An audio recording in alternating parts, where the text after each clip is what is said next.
हम चाहते थे कि नीट पे एक दिन का डिस्कशन हो।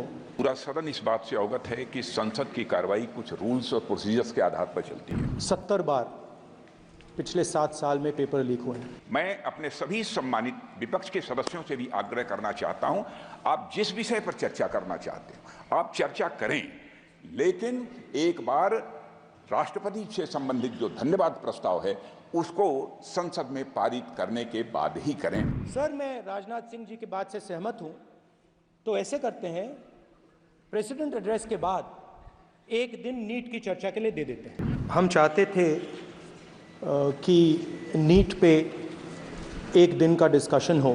काफ़ी ज़रूरी मामला है, 2 करोड़ युवाओं को नुकसान हुआ है।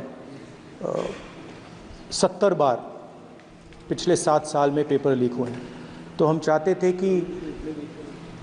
थे कि एक दिन चर्चा इस पे हो।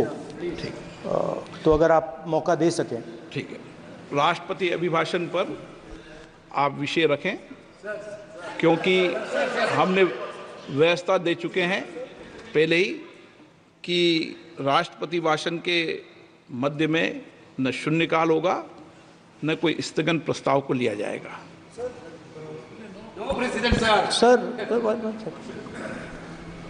प्रेसिडेंट तो जो अध्यक्ष बनाता है वही प्रेसिडेंट होते हैं वेणुगोपाल जी। सर, पार्लियामेंट से माननीय फिर सभापति बता देंगे, ये प्रेसिडेंट होते हैं ना साहब।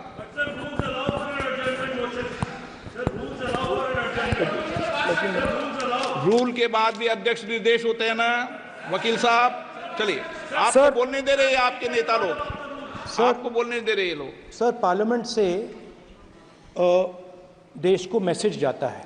ठीक है, और हम स्टूडेंट्स को मैसेज देना चाहते हैं कि जो नीट का इशू है वो पार्लियामेंट के लिए जरूरी है। ठीक है, इसलिए मैसेज देने के लिए हम चाहते थे कि एक दिन पार्लियामेंट चर्चा करे। मैं देखता हूँ, ठीक है। हाँ, at least allow sir LOP to conclude sir. No, conclude कर दिया उन्होंने पहले विषय। अध्यक्ष महोदय, ये पूरा सदन इस बात से अवगत है कि संसद की कार्रवाई कुछ रूल्स और प्रोसीजर्स के आधार पर चलती है। रूल्स और प्रोसीजर्स के अतिरिक्त कुछ हेल्दी ट्रेडिशंस हैं संसद की, जिसके आधार पर कार्रवाई चलती है। और मानता हूं कि ये हेल्दी ट्रेडिशंस हमारे संसद की एक सबसे बड़ी ताकत है। जब कभी भी राष्ट्रपति जी के अभिभाषण पर चर्चा होती है तो आज तक कभी ऐसा नहीं हुआ है, क्योंकि अपने लंबे संसदीय जीवन में जो मैंने देखा है उस आधार पर मैं कह सकता हूं कि अन्य किसी विषय पर उस समय चर्चा हुई हो। इसलिए मैं अपने सभी सम्मानित विपक्ष के सदस्यों से भी आग्रह करना चाहता हूं, आप जिस विषय पर चर्चा करना चाहते हैं आप चर्चा करें, लेकिन एक बार राष्ट्रपति से संबंधित जो धन्यवाद प्रस्ताव है उसको संसद में पारित करने के बाद ही करें। यह मेरा सभी से विनम्र अनुरोध है। एक सेकंड सर, मैं राजनाथ सिंह जी की बात से सहमत हूं, तो ऐसे करते हैं, प्रेसिडेंट एड्रेस के बाद एक दिन नीट की चर्चा के लिए दे देते हैं। आप नोटिस देना, मैं निर्णय करूंगा। राजनाथ सिंह जी का तो सुझाव हो सकता है, निर्णय मैं करूंगा या BSC करेगी।